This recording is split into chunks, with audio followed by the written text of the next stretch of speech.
I proclaim to you good news of great joy. Today a Savior is born for us, Christ the Lord.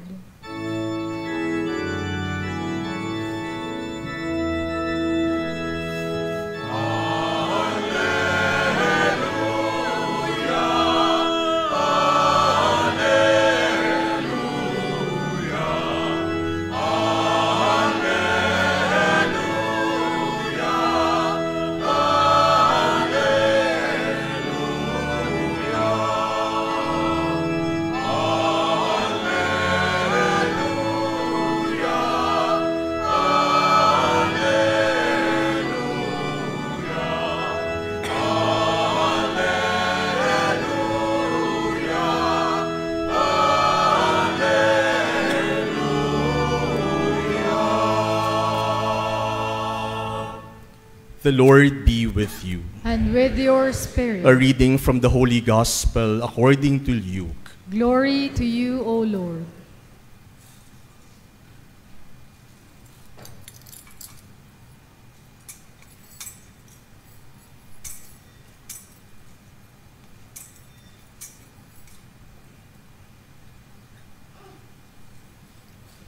In those days, a decree went out from Caesar Augustus that the whole world should be enrolled. This was the first enrollment when Quirinius was governor of Syria. So all went to be enrolled, each to his own town. And Joseph too went up from Galilee, from the town of Nazareth to Judea, to the city of David that is called Bethlehem, because he was of the house and family of David, to be enrolled with Mary, his betrothed, who was with child. While they were there, the time came for her to have her child, and she gave birth to her firstborn son. She wrapped him in swaddling clothes and laid him in a manger, because there was no room for them in the inn. Now there were shepherds in that region living in the fields and keeping the night watch over their flock. The angel of the Lord appeared to them, and the glory of the Lord shone around them, and they were struck with great fear. The angel said to them, "Do not be afraid, for behold, I proclaim to you good news of great joy that will be for all the people. For today, in the city of David, a Savior has been born for you, who is Christ the Lord. And this will be a sign for you. You will find an infant wrapped in swaddling clothes and lying in a manger." And suddenly there was a multitude of the heavenly host with the angel, praising God and saying, "Glory to God in the highest, and on earth peace to those on whom his favor rests."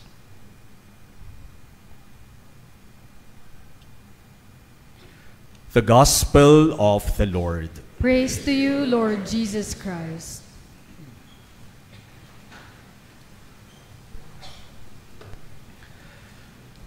My dear brothers and sisters, after 4 weeks of the season of Advent and after 9 days of the Simbang Gabi, we have reached what we have been preparing and waiting for. We are celebrating tonight the birth of Jesus, our Savior. Kaya ngayon po ang tamang-tamang panahon na batiin ang bawat isa ng Merry Christmas. At sa ngalan po ng ating chapel community dito sa Mary Mother of Hope Chapel in Landmark, Makati, ay binabati po namin kayo ng isang maligaya at mabiyayang Pasko. Merry Christmas po sa ating lahat. Palakpakan natin ang ating Panginoon.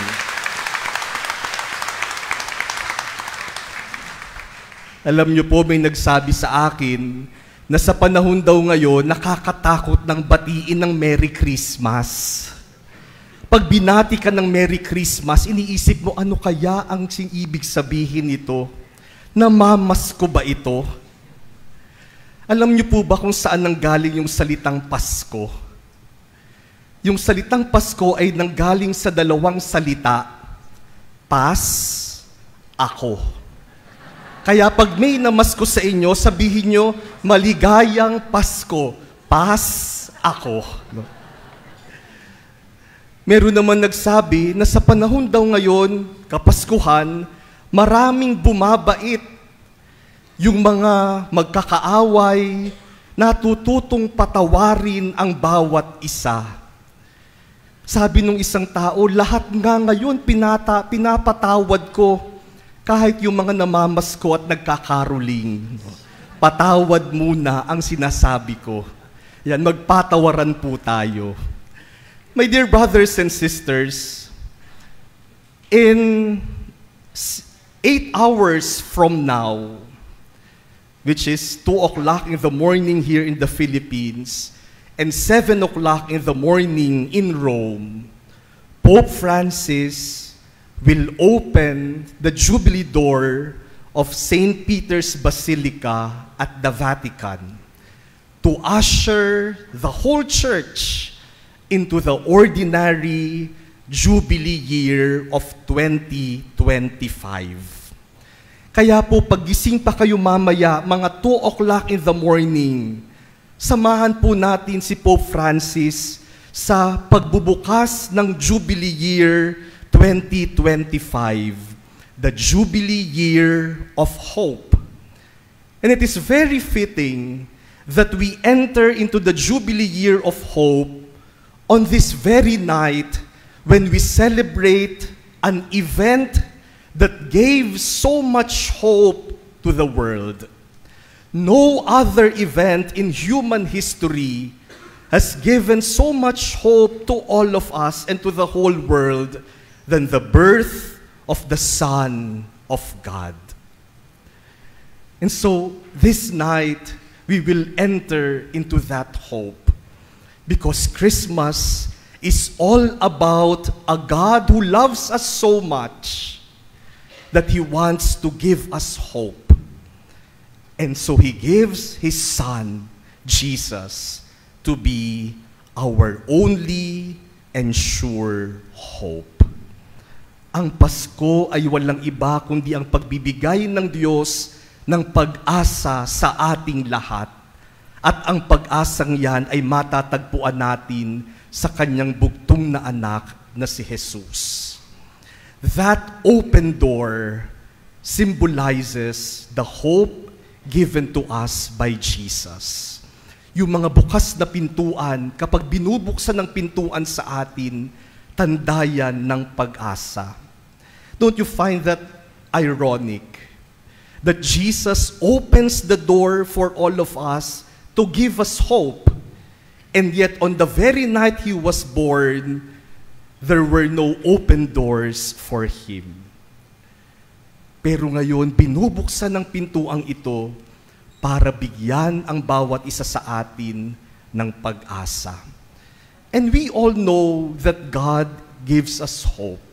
Ang Diyos palaging maaasahan at ang Diyos palaging magbibigay sa atin ng pag-asa.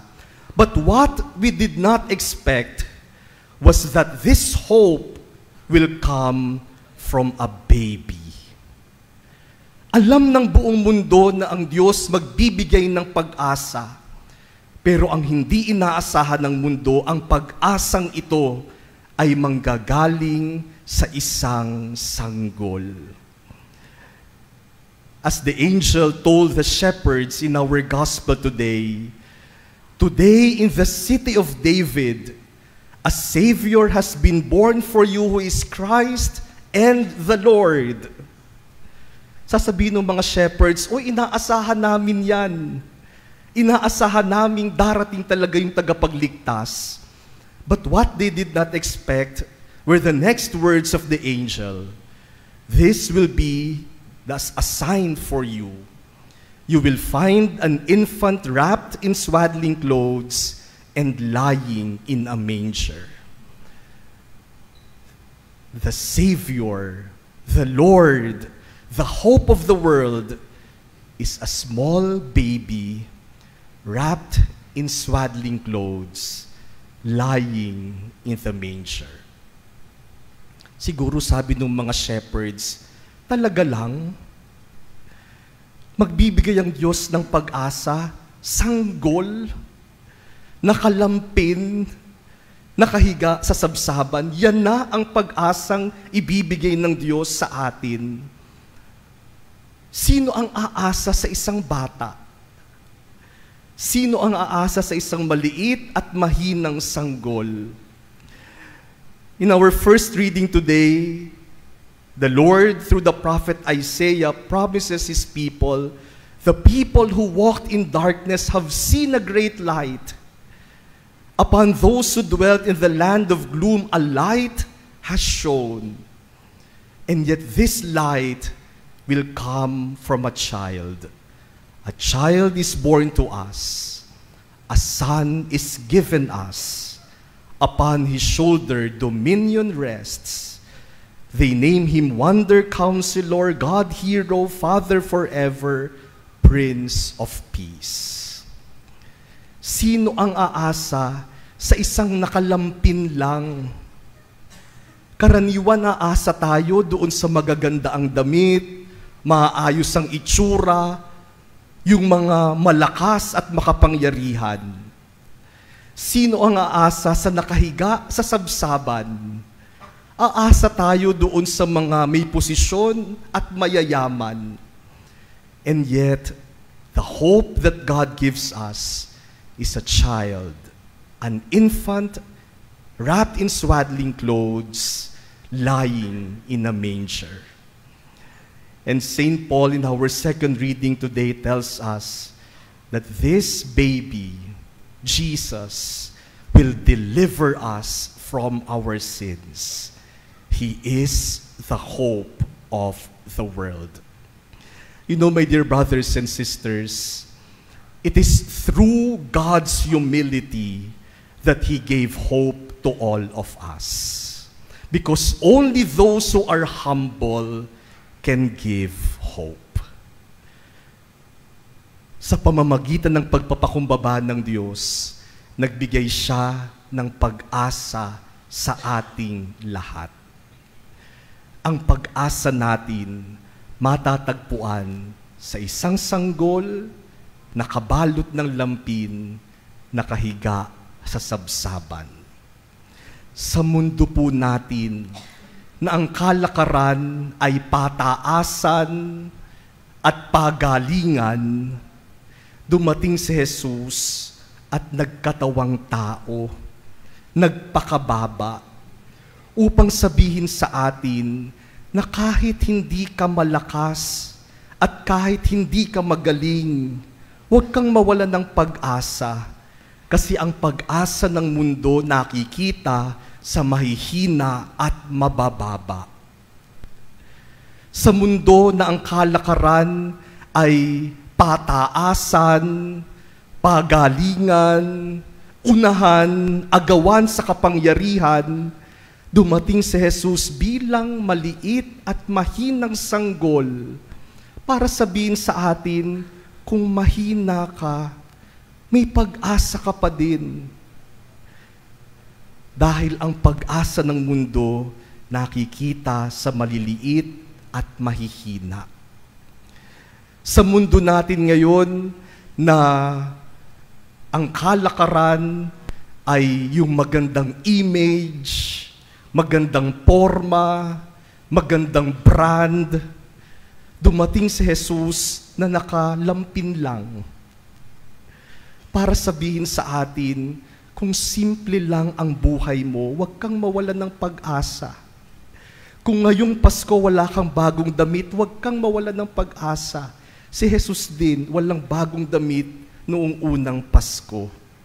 Dahil ang pag-asa ay matatagpuan sa mga taong simple at payak.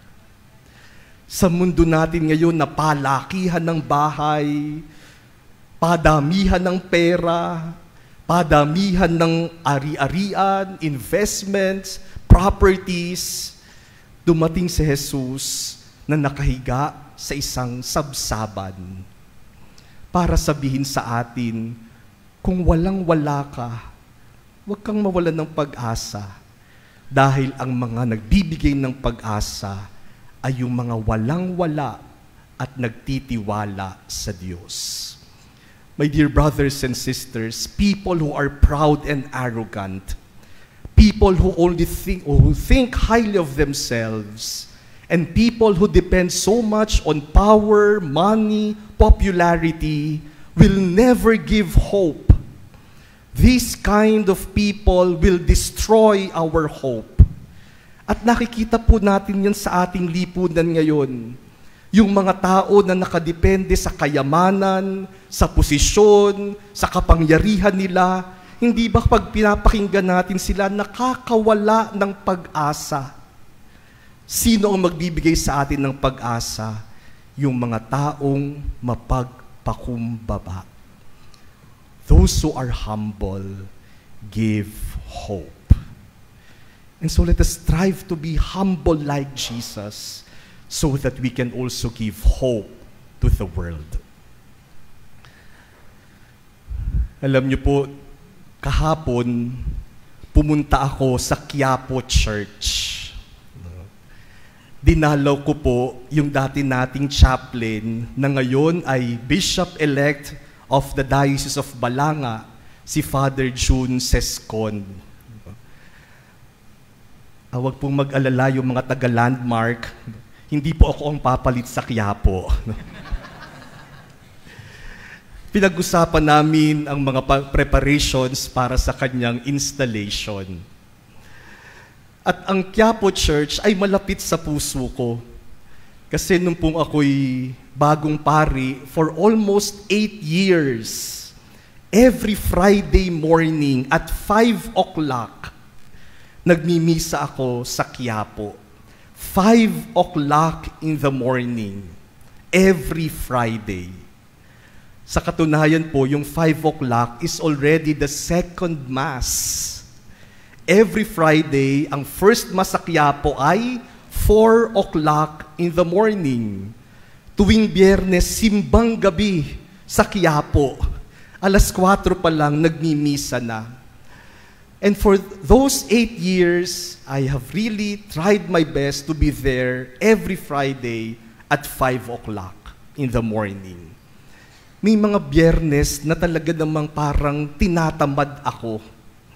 Na kapag nag-ring na yung alarm clock ko, sasabihin ko, pwede kayang sabihin ko, I'm not feeling well?